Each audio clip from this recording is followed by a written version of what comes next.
네, 오늘 주신 하나님의 말씀입니다. 다 함께 읽도록 하겠습니다. 그날 저물 때 제자들에게 이르시되 우리가 저편으로 건너가자 하시니 그들이 무리를 떠나 예수를 배에 계신 그대로 모시고 가매 다른 배들도 함께 하더니 큰 광풍이 일어나며 물결이 배에 부딪혀 들어와 배에 가득하게 되었더라.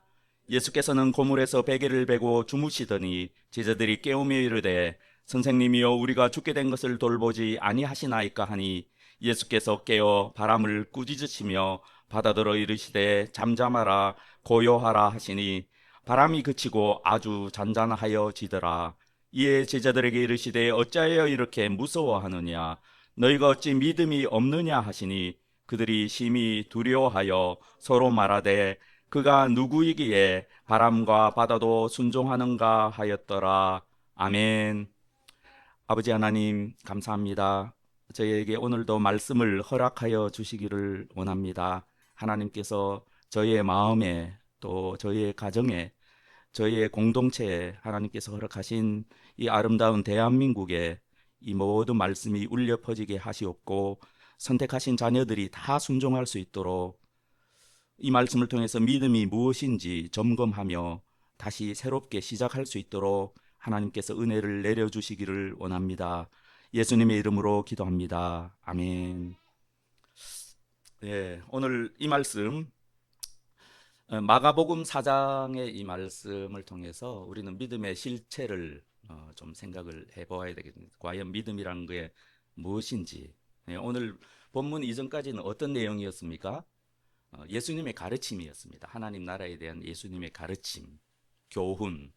예수님은 씨 뿌리는 자의 비유, 또 등불 비유, 겨자씨 비유 이런 것을 통해서 하나님 나라에 관해서 말씀하셨습니다.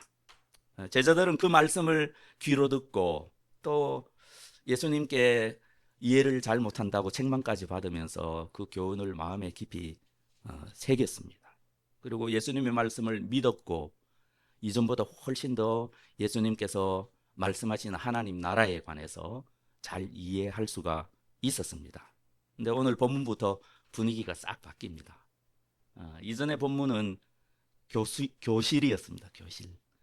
말씀을 배우고 깨닫는 교실이었습니다. 하지만 오늘 읽은 이 본문부터는 우리의 삶의 현장입니다. 예수님께서 그날 저물 때 우리가 저편으로 건너가자 하셨습니다. 그리고 배 안에는 오직 예수님과 그리고 제자들만 남아 있습니다. 지금 그런 상황이죠. 지금 제자들이 어떻게 하나님의 인도를 받고 있습니까? 이제 말씀의 자리에서 삶의 자리로, 그리고 교실에서 우리 삶의 거친 바다로 하나님께서는 제자들을 이끌어가고 계십니다. 정말 이 지점이 굉장히 중요한 지점인 것 같습니다. 왜냐하면 우리들의 믿음이라는 것은 절대로 교실에서 완성될 수 있는 것이 아닙니다. 내가 하나님의 말씀을 깨닫고 또 깨닫고 깊이 깨닫고 그 깨달음으로 인해서 내가 울더라도 그 감격에 차서 하나님 앞에서 눈물을 보이더라도 아직도 배워야 될 게 더 남아 있는데 그 배움은 삶의 현장, 그곳에서만 배울 수 있는 것들이 오늘 말씀으로부터 시작됩니다. 예수님은 지금 어떻게 하고 계십니까? 제자들의 믿음을 시험하고 그 믿음을 자라게 하기 위해서 제자들을 폭풍 속으로 데리고 가십니다. 오늘 이 사건은 단순한 이야기가 아닙니다. 과연 믿음이란 게 무엇인지 그것에 대해서 깊이 생각해 볼 수 있는 말씀이 바로 오늘 말씀이라고 생각합니다. 예수님은 누구신지, 예수님이 진정 나와 함께하고 계신지, 그리고 우리는 그분을 진정으로 믿고 있는지. 제자들은 예수님을 알고 있었습니다. 하지만 제자들의 믿음은 단지 학교에서만 배운 믿음이었고 삶의 현장에 가면 그 믿음을 시험받습니다. 믿음을 전체적으로 생각한다면 지금 제자들은 어린아이입니다. 초등학교 1학년입니다. 이제 제자들의 믿음이 시작되는 그 지점, 진정한 믿음이 시작되는 그 지점을 지금 저와 여러분이 보고 있습니다. 먼저 35절, 38절 다 함께 38절까지 읽도록 하겠습니다. 그날 저물 때 제자들에게 이르시되 우리가 저편으로 건너가자 하시니 그들이 무리를 떠나 예수를 배에 계신 그대로 모시고 가매 다른 배들도 함께 하더니 큰 광풍이 일어나며 물결이 배에 부딪혀 들어와 배에 가득하게 되었더라. 예수께서는 고물에서 베개를 베고 주무시더니 제자들이 깨우며 이르되 선생님이여 우리가 죽게 된 것을 돌보지 아니하시나이까 하니, 예, 배가 호수 한가운데 일어났을 때 큰 광풍이 일어났습니다. 이 갈릴리 호수 지역의 특성상 이 높은 곳과 낮은 곳의 그 기압차뿐만 아니라 기온차, 그리고 이 바람이라는 게 그 각도가 장난이 아니랍니다. 거의 위에서 아래로 꼬리, 지금도 어느 순간 과학자들의 말로는 거의 파도가 높을 때는 4m. 근데 예수님 당시의 배는 현가가 상당히 낮았거든요. 이 예수님이 타실 수 있는 배가 고고학적으로 발굴이 되었는데 한 1.5m 최대한, 그 다음에 8, 9m, 그리고 가로가 2, 3m 정도 해서 열심히 13명 정도가 빠듯이 탈 수 있는 배입니다. 고물 쪽에 일정한 공간이 있고 주로 이제 그물이나 혹은 모래주머니 같은 것들을 어부들이 놓아두는 장소, 그것이 가장 흔들림이 덜하고 그리고 물이 덜 들이치는 곳이라고 합니다. 그것이 아마 예수님께서 주무시고 계셨던 상황입니다.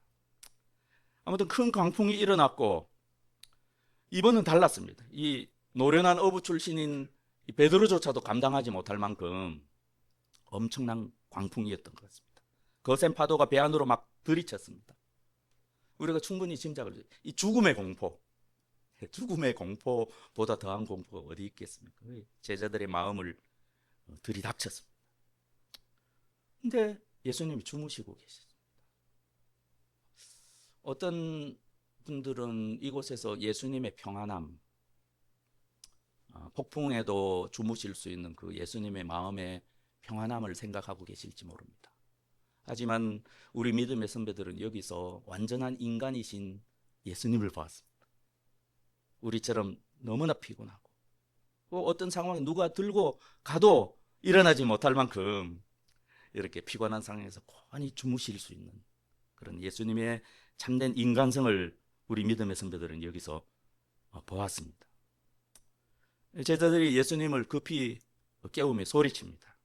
선생님이여 우리가 죽게 된 것을 돌보지 아니하시나이까. 이 마태복음이나 누가복음과는 많이 다릅니다. 마가복음. 거기서는 어떻습니까?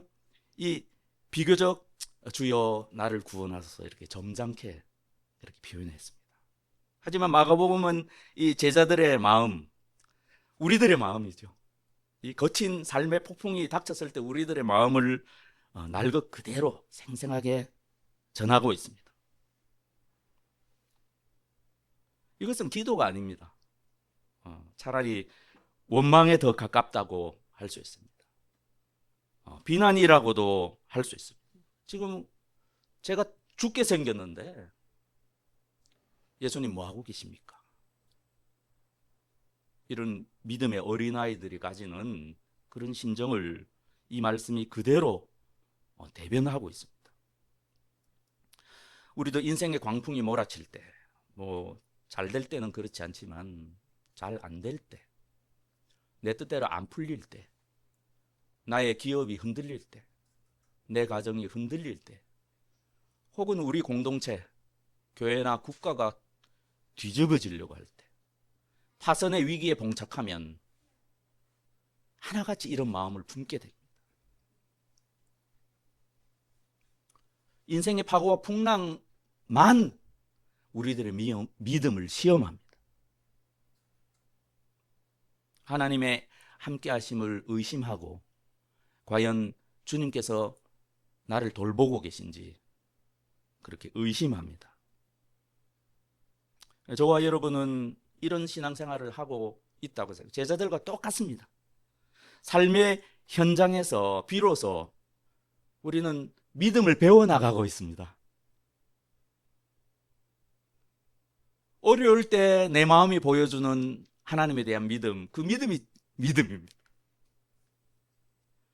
예수님을 믿고 예수님께 늘 기도하지만 어려울 때 내 마음이 만약에 요동친다면 우리는 분명히 거기서 예수님의 음성을 듣게 됩니다.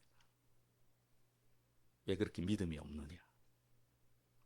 이것이 우리들의 삶의 현장에서만 배울 수 있는 하나님의 말씀입니다.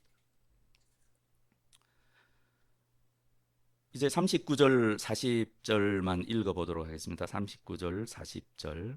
예수께서 깨어 바람을 꾸짖으시며 바다더러 이르시되 잠잠하라 고요하라 하시니 바람이 그치고 아주 잔잔하여지더라. 이에 제자들에게 이르시되 어찌하여 이렇게 무서워하느냐? 너희가 어찌 믿음이 없느냐 하시니. 지금 예수님께서 잠에서 깨어서 바람과 바다를 꾸짖고 계십니다. 예수님이 잠에서 깨어서 바람과 바다를 보셨을 때 두려워하셨을까요? 여러분은 어떻게 생각하실지 모르지만 저는 두려움이 예수님의 마음을 엄습했다 이렇게 생각합니다. 왜냐하면 예수님은 우리와 똑같은 그런 인간이시기 때문입니다. 그런데도 불구하고 주님께서는 제자들을 책망하셨습니다. 다른 데 보면 좀 완화되어서 믿음이 적다 이렇게 표현하는데 여기서는 분명하게 말씀합니다. 믿음이 없다. 너희가 왜 그렇게 믿음이 없느냐? 믿음이 없다. 내가 잘 깨달은 것, 그것은 믿음이 아니다. 그렇게 하셨습니다. 왜 이렇게 말씀하셨습니까? 진짜 믿음은 위기 속에서 드러납니다. 위기 속에서만 우리의 하나님에 대한 믿음이 노출됩니다. 그리고 나 자신에게 뿐만 아니라 다른 사람에게, 내 가족에게, 내 이웃에게, 내 사랑하는 배우자에게 그 믿음이 보여집니다.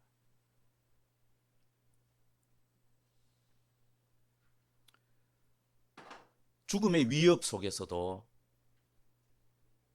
예수님처럼 평안함을 유지할 수 있는 것, 그것이 진짜 그리스도인의 믿음입니다. 우리가 믿는 자로서 세상에 살아간다는 게 어떤 의미인지 큰 것을 생각할 수 있지만 작은 것, 그리고 말씀이 우리에게 말씀해 주시는 것, 우리를 왕 같은 제사장이라고 그러셨잖아요. 과연 왕 같은 제사장이 무엇인지 그것이 이 말씀이 보여주고 있다고 생각합니다. 베드로, 그렇게 겁 많던 베드로가 얼마나 용감하게 되었습니까? 사내들인 공의에 불려갔을 때 이 성전 미문의 안전뱅이를 고점을 받은 것 때문에 끌려갔지 않습니까? 바로 예수님에게 사형 선고를 했던 그 사내들인 공의에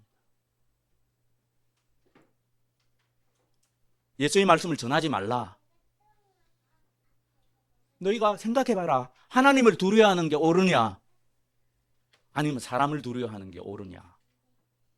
내 입장에서는 전하지 않을 수가 없다. 우리가 사도 바울의 모습도 생각하게 됩니다. 이 사도행전 마지막에 가면은 로마로 압송되지 않습니까?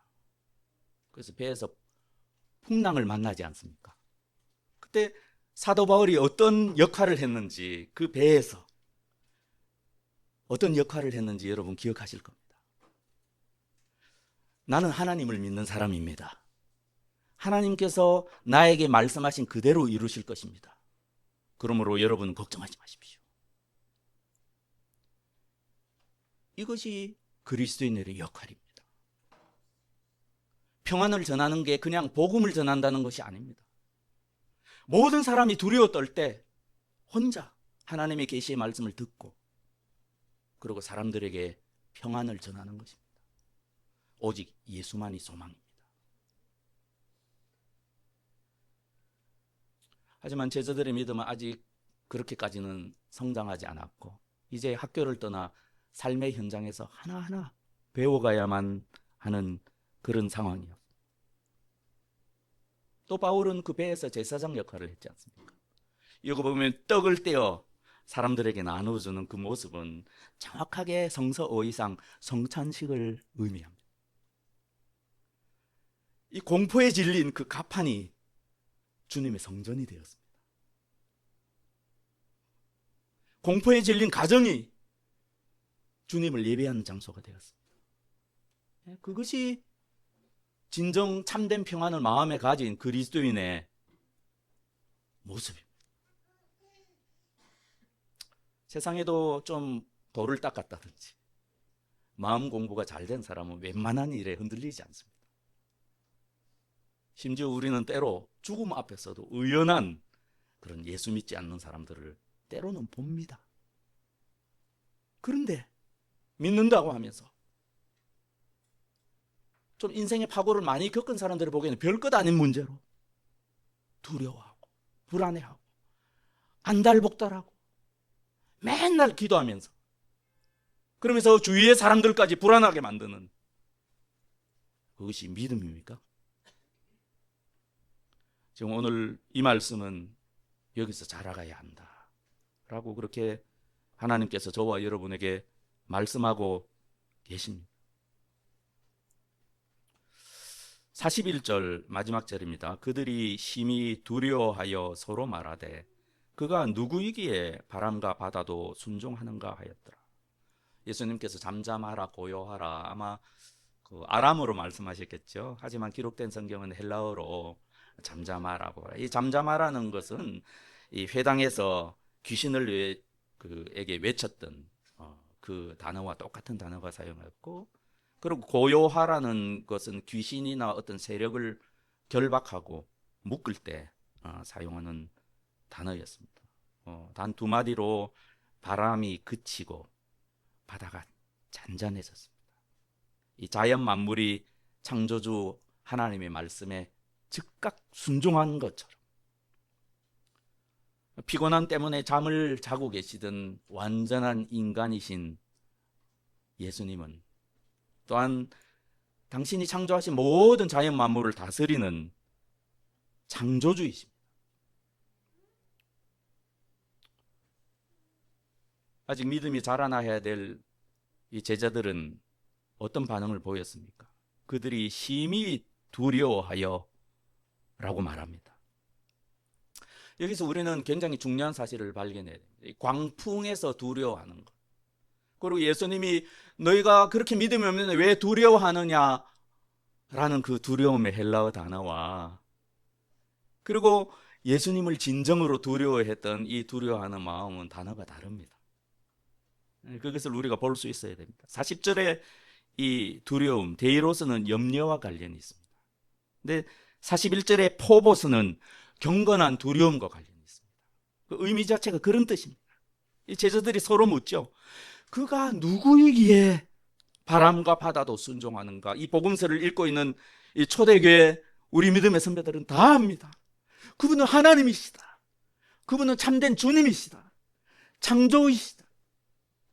태초에 하나님 아버지와 함께 이 세상을 창조하시는데 동참하셨던 바로 그분이 우리와 같은 육신을 입고 지금 우리 가운데 와 계시다.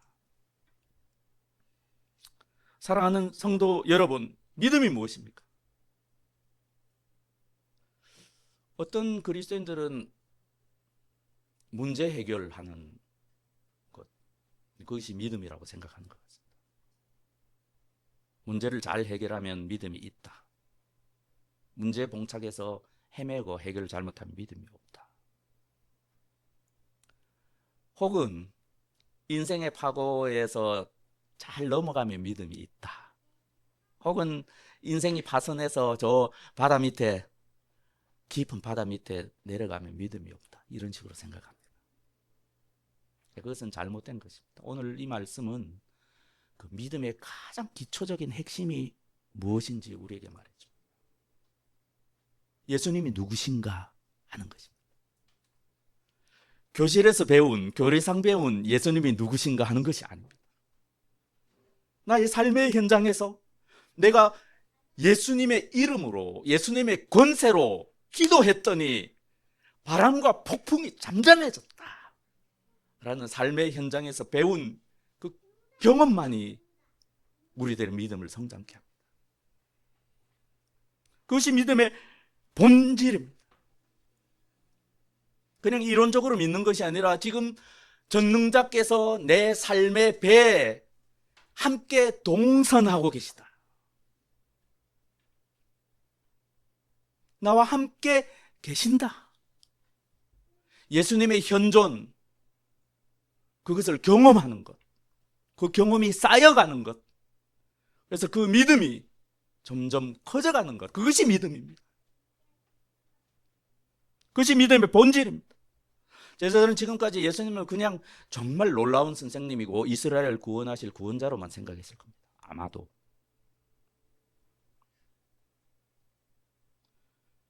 제자들이 만약 이 사건을 겪은 후 기뻤다면 문제가 해결되고 그들의 목숨이 구원받았기 때문에 기뻐했던 것이 아니었을 것입니다. 과연 이분이 누구신가? 이분이 혹시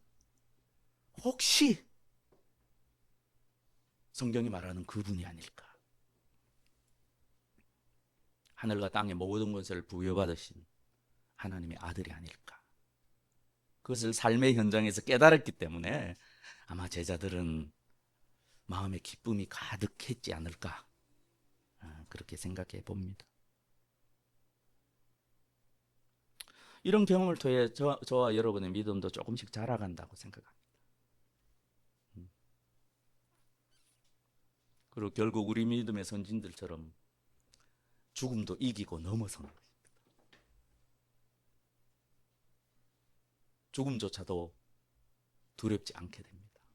왜냐하면 부활하시고 지금도 살아계시고 나를 값주고 사신 예수님이 나와 함께 하시기 때문입니다. 그래서 삶의 풍랑을 이기게 하시고 저 아름답고 평안한 목적지로 나를 인도하실 것을 확실히 알기 때문에 실제로 배가 뒤집어지더라도 내 마음은 두렵지 않게 됩니다. 왜요? 주님께서 나와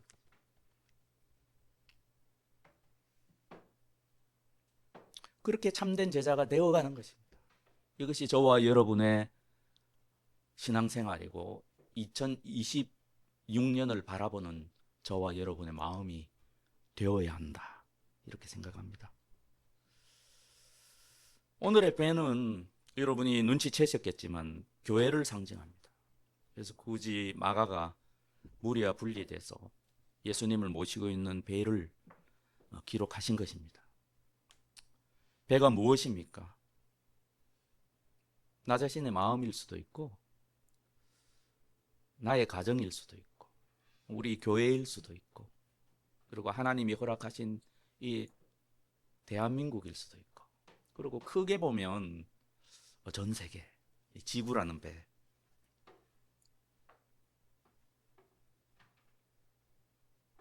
그리고 우리의 인생이죠. 저와 여러분은 다 예수님을 모시고 지금 인생의 항해를 하고 있습니다. 어떤 분은 예수님이 함께 하시는 것을 나는 확실히 안다라고 고백할 수 있을 것이고 그리고 어떤 분은 과연 그런가? 내 마음은 믿지만 나의 경험 속에서는 과연 그런가? 라고 할 만한 분도 계시리라고 생각합니다. 하지만 저와 여러분은 잘 배웠기 때문에 알고 있습니다. 우리가 예수님을 믿는다고 해서 인생의 풍랑에서 면제되는 것은 아닙니다. 세상 사람들과 똑같은 거 겪을 거 다 겪고 다 겪습니다. 때로는 하나님의 전능하신 손길 아래서 당신의 자녀이기 때문에 더 심한 것을 겪게도 하십니다.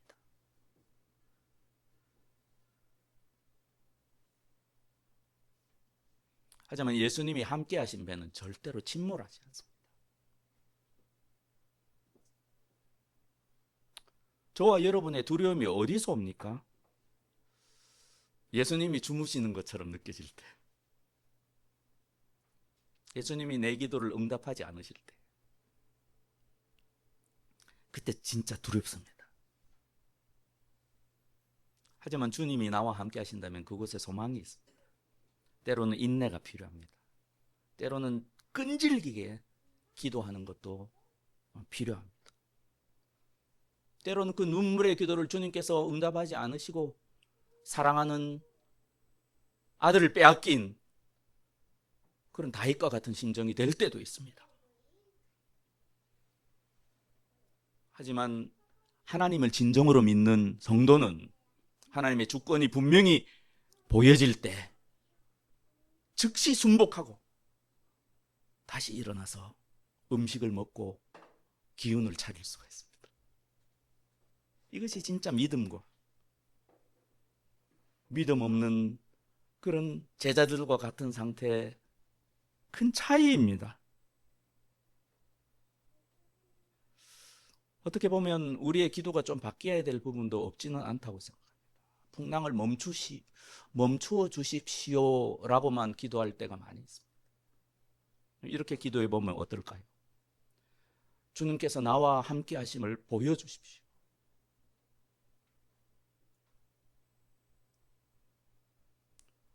주님, 제가 원하는 것은 다 말씀드렸습니다. 주님 뜻대로 온전히 이루어지는 것을 보게 하여 주십시오. 그것을 볼 때만 성도가 이 땅에서 누릴 수 있는 기쁨을 누릴 수 있습니다. 이것이 믿음입니다. 이 풍랑 속에서도 주님이 내 배에 타고 계심을 믿습니다. 주님이 내 인생의 선장되심을 믿습니다. 이것이 우리가 2026년도에 누릴 수 있는 가장 큰 복입니다. 여러분의 인생의 배에 누가 타고 계십니까? 세상을 만드시고 다스리시는 예수 그리스도께서 저와 여러분과 함께하고 계십니다. 지금 이 자리에 예수님이 계십니다.